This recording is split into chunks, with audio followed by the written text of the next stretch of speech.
Hi friends, welcome back to Lakshmikant V channel. Friends, first of all నేను లక్ష్మీకాంత్ కి thanks చెప్పుకుంటున్నాను. So thanks Lakshmikanth అన్న.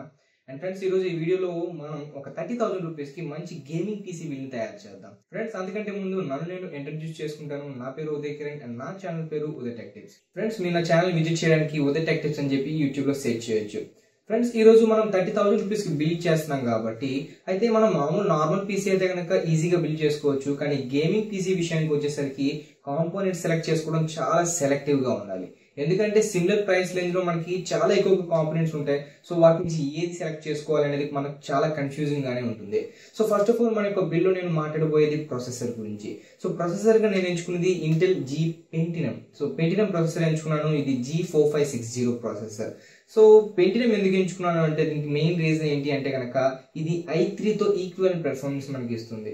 అవును ఫ్రెండ్స్, పెంటినమ్ ఓల్డ్ అయితే కనుక చాలా తక్కువ పెర్ఫార్మెన్స్ ఇచ్చేది. కానీ ఇప్పుడు ఈ పెంటినమ్ 7th జనరేషన్ ప్రాసెసర్ అనేది ఒక i3 ప్రాసెసర్ తో సమానమైనటువంటి సిమిలర్ పెర్ఫార్మెన్స్ ని మనకి ఇస్తుంది. సో గేమింగ్ కోసం మీరు ఇంటెల్ G4560 ప్రాసెసర్ ని ఈజీగా చూస్ చేసుకోవచ్చు. సో ఫ్రెండ్స్ ఇప్పుడు ఈ యొక్క ప్రాసెసర్ యొక్క స్పెసిఫికేషన్ చూసినట్లయితే కనుక దీని యొక్క క్లాక్ స్పీడ్ మనకి 3.5 GHz వస్తుంది. అలాగే L3 క్యాచ్ మనకి 3 MB వరకు వస్తుంది ఫ్రెండ్స్. అండ్ దీంతో మనం ఇంటెల్ హైపర్ థ్రెడింగ్ వస్తుంది. అలాగే దాంతో పాటుగా మనకి విజువలైజేషన్ టెక్నాలజీ కూడా ఇందులో మనకి ఇంక్లూడ్ చేశారు. సాధారణంగా అయితే హైపర్ థ్రెడింగ్ అనేది మనం i3 ప్రొసెసర్ లో మాత్రమే చూసేవాళ్ళం. అండ్ ఇప్పుడు ఈ హైపర్ థ్రెడింగ్ టెక్నాలజీ మనకి ఈ యొక్క పెంటినమ్ సిరీస్ లో కూడా మనకి ఇవ్వడం జరుగుతుంది. సో ఈ హైపర్ థ్రెడింగ్ ఉండడం వల్ల మనకి ఏమవుతుందంటే ఈ యొక్క డ్యూయల్ కోర్ ప్రాసెసర్ అనేది 4 థ్రెడ్స్ తో పనిచేస్తుంది. అందువల్ల మనకి ప్రాసెసర్ అనేవి ఏదైనా ఉంటే కనుక కొంచెం ఫాస్ట్ గా పనిచేయడం జరుగుతుంది. అండ్ క్లాక్ స్పీడ్ మనకి 3.5 GHz. సో ఈ ప్రాసెసర్ ఒక 7th జనరేషన్ ప్రాసెసర్ అని మనం గుర్తుంచుకోవాలి. అండ్ దీని సాకెట్ టైప్ మనకి LGA1151 socket type. And mother board కూడా సేమ్ సాకెట్ టైప్ తోనే ఎంచుకోవాలి. సో LGA1151 సాకెట్ తో మనకి ఎంచుకున్నటువంటి mother board Gigabyte GAH110MS2 LGA1151 socket type ఉన్నటువంటి Gigabyte మదర్ బోర్డ్. సో ఈ మదర్ బోర్డ్ కూడా మనకి మన యొక్క ప్రాసెసర్ సపోర్ట్ చేస్తుంది. అండ్ ఇందులో మనకి 2 ర్యామ్ స్లాట్స్ ఉన్నాయి. సో ఇది ఒక మైక్రో 8X మదర్ బోర్డ్ అని చెప్పొచ్చు. సో అందువల్ల మనం ఎక్కువగా ఎక్స్పెక్ట్ చేయకూడదు దీని నుంచి ఏమీ కూడా. సో 2 ర్యామ్ స్లాట్స్ ఉన్నాయి. అలాగే ఒక PCI X16 స్లాట్ ఉంది. అండ్ దీనికి వెనకాల మనకి 2 USB 3 పోర్ట్స్ ఇస్తారు, 2 USB 2 పోర్ట్స్ ఇస్తారు. అండ్ ఈ మదర్ బోర్డ్ మనకి DDR4 ర్యామ్ టైప్ ని సపోర్ట్ చేస్తుంది. సో మీ యొక్క మదర్ బోర్డ్ ర్యామ్ అనేది DDR4 అయి సంబంధించింది అయి ఉండాలి. సో దానిలో కూడా మీరు సెలెక్టివ్ గా ఉండండి. అండ్ ఫ్రెండ్స్ ఈ యొక్క మదర్ బోర్డ్ లో మనకి 2 టైప్స్ ఉన్నాయి. ఒకటేమొచ్చి వితౌట్ అప్డేటెడ్ బయోస్, రెండోది with updated bias. So update అయినటువంటి బయోస్ ని ఎంచుకోండి. ఎందుకంటే LGA1151 సాకెట్ అనేది మనకి both 6th generation and 7th generation Intel processor ని సపోర్ట్ చేస్తుంది.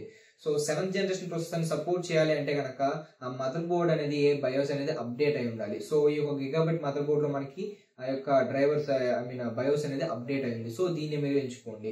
సో దీని యొక్క ప్రైస్ మనకి 4,500 మధ్యలో ఉందన్నమాట. ఈచ్ అండ్ ఎవ్రీ కాంపోనెంట్ కి కూడా నేను కింద డిస్క్రిప్షన్ లో లింక్స్ ఇస్తాను. సో వాటి ద్వారా మీరు ప్రైస్ అనేవి చేంజ్ అయినా లేదంటే కనుక స్పెసిఫికేషన్ డీటెయిల్ గా చెక్ చేయాలంటే కనుక వాటిని మీరు చెక్ చేసుకోవచ్చు ఫ్రెండ్స్. అండ్ నెక్స్ట్ మనం చూడాల్సింది ర్యామ్ గురించి. సో ర్యామ్ గా నేను ఇక్కడ 8GB DDR4 ర్యామ్ ని సెలెక్ట్ చేసుకుంటున్నాను. సో ర్యామ్ ఏంటంటే మనకి ఎక్కువగా 2133 MHz అనేది మన మదర్ బోర్డ్ సపోర్ట్ చేస్తుంది కాబట్టి అంతకంటే ఎక్కువ మెగాహెర్ట్జ్ ఉన్నటువంటి ర్యామ్ తీసుకున్నా సరే మనకి ఉపయోగం ఉండదు. సో మీరు ఏదైనా కింగ్స్టన్ ర్యామ్ అని తీసుకోవచ్చు, లేదంటే కనుక హైపర్ ఫ్యూరీ తీసుకోవచ్చు, లేదంటే కనుక కార్సెర్ 8GB ర్యామ్ తీసుకోండి. సో ఎంత ఎక్కువ మెగాహెర్ట్జ్ ఉన్నా సరే 2400 MHz కంటే ఎక్కువ ఉన్నప్పటికీ కూడా మన మదర్ బోర్డ్ అనేది 2133 MHz వరకు మాత్రమే సపోర్ట్ చేస్తుందనే విషయం మీరు గుర్తుంచుకోవాలి. సో మీరు కింగ్స్టన్ హైపర్ ఫ్యూరీ ర్యామ్ తీసుకోండి. సో అందులో మీకు 2133 MHz ర్యామ్ అనేది అవైలబుల్ గా ఉంటుంది. సో అది ఒక 8GB ర్యామ్. అండ్ ఈ రోజుల్లో గేమింగ్ కోసం మనకి 8GB అనేది చాలా వరకు సరిపోతుంది ఫ్రెండ్స్. అండ్ నెక్స్ట్ మనం చూసుకుంటే కనుక graphics card. So graphics card విషయానికి వచ్చేసరికి మనకి ఇక్కడ చాలా చాయిసెస్ ఉన్నాయి. ఎక్కువ బడ్జెట్ ఉండడం, లేదంటే కనుక వెరీ లిమిటెడ్ బడ్జెట్ ఉండడం. సో ఫర్ సపోజ్ మీరు చాలా లిమిటెడ్ బడ్జెట్ తో ఎగ్జాక్ట్ గా ఒక 31,000 to 32,000 మధ్యలో పీసీని బిల్డ్ చేద్దాం అనుకున్నట్లయితే కనుక మీరు చాలా సెలెక్టివ్ గా ఉండాలి. ఈ యొక్క గ్రాఫిక్స్ కార్డ్ అనేది GTX 750 Ti అనేది చాలా మంచి budget graphics card. So GTX 750 Ti అనేది మీరు తీసుకోవచ్చు. సో GTX 750 Ti ప్రైస్ మనకి అరౌండ్ 8,000 రూపీస్ వరకు ఉంది. అండ్ దీనికి ఆల్టర్నేటివ్ గా కొంచెం బడ్జెట్ హెవీ అయినా పర్లేదు అనుకున్నప్పటికీ దానికి మీరు GTX 1050 మినీ తీసుకోండి, లేదంటే కనుక GTX 1015 తీసుకోవచ్చు. సో వీడియో ప్రైస్ మనకి అరౌండ్ 10,000 రూపీస్ ఉంది. సో రెండింటికి మధ్యన ప్రైస్ డిఫరెన్స్ అరౌండ్ 2,000 మాత్రమే ఉంది. సో 2,000 ఎక్స్ట్రా మీరు ఖర్చు పెడతారా లేదంటే కనుక బడ్జెట్ తోనే ఉంటారా అనేది మీ ఇష్టమే. అండ్ నెక్స్ట్ మనం చూసుకున్నట్లయితే కనుక మనం తీసుకోవాల్సింది హార్డ్ డ్రైవ్ గురించి. సో హార్డ్ డ్రైవ్ విషయానికి వచ్చేసరికి మీరు 1 TB హార్డ్ డిస్క్ ని తీసుకోండి. సో ప్రైస్ మనకి అరౌండ్ 3,300 రూపీస్ వరకు ఉంటుంది, లేదంటే 3,600 వరకు ఉంటుంది. సో నేను ఇక్కడ తోషిబా 1 TB హార్డ్ డిస్క్ ని తీసుకుంటున్నాను. సో దీని యొక్క ఆర్పిఎం మనకి 7,200 ఆర్పిఎం. సో దీనికి ఆల్టర్నేటివ్ గా మీరు ఏం చేయొచ్చు అంటే ఒక ఎస్ఎస్డీని కూడా తీసుకోవచ్చు. అయితే గుర్తుంచుకోండి, ఎస్ఎస్డీ అనేది చాలా కాస్ట్ ఎక్కువ కాబట్టి చాలా తక్కువ స్టోరేజ్ వస్తుంది. మనకి ఒక 120 GB ఎస్ఎస్డి అనేది 4,000 రూపీస్ ఉంటుంది. అదే ఈ 4,000 రూపీస్ కి మీకు 1 TB హార్డ్ డ్రైవ్ వస్తుంది.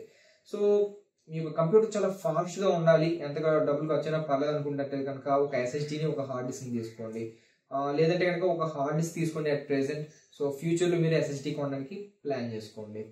సో ఫ్రెండ్స్, మీరు మాక్సిమం 1 TB హార్డ్ డిస్క్ ని తీసుకోండి, 500 GB వద్దు. ఎందుకంటే రెండింటికి మధ్యన ప్రైస్ డిఫరెన్స్ అంత ఎక్కువగా ఏమీ లేదు. సో ప్రైస్ డిఫరెన్స్ చాలా తక్కువ, అరౌండ్ 500 to 1000 రూపీస్ ఉంటుంది.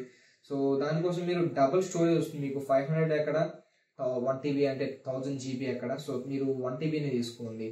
So hard disk okay. And next మనం చూసుకుంటే కనుక క్యాబినెట్ విషయానికి వద్దాం. సో క్యాబినెట్ విషయానికి వచ్చేసరికి ఇక్కడ ఏం జరుగుతుందంటే, క్యాబినెట్ అనేది మనకి హై కాస్ట్ లో తీసుకోవచ్చు, లేదంటే కనుక లో కాస్ట్ లో తీసుకోవచ్చు. లోకల్ స్టోర్స్ ఎక్కడైనా సరే మీ పక్కన నుండి కంప్యూటర్ స్టోర్స్ కి వెళ్ళినట్లయితే కనుక మీకు అరౌండ్ 1000 రూపీస్ కి మీకు కంప్యూటర్ క్యాబినెట్ అనేది వచ్చేస్తుంది, ఇంక్లూడింగ్ SMPS. నా రికమెండేషన్ ఏంటంటే మీరు అందులో వచ్చేటువంటి ఆ చీప్ SMPS ని వాడద్దు. ఎందుకంటే మీరు కొంచెం హెవీ కాంపోనెంట్స్ ని వాడుతున్నారు. సో మంచి ప్రొసెసర్ తీసుకున్నారు, మంచి గ్రాఫిక్స్ కార్డ్ తీసుకున్నారు, మంచి మదర్ బోర్డ్ తీసుకున్నారు.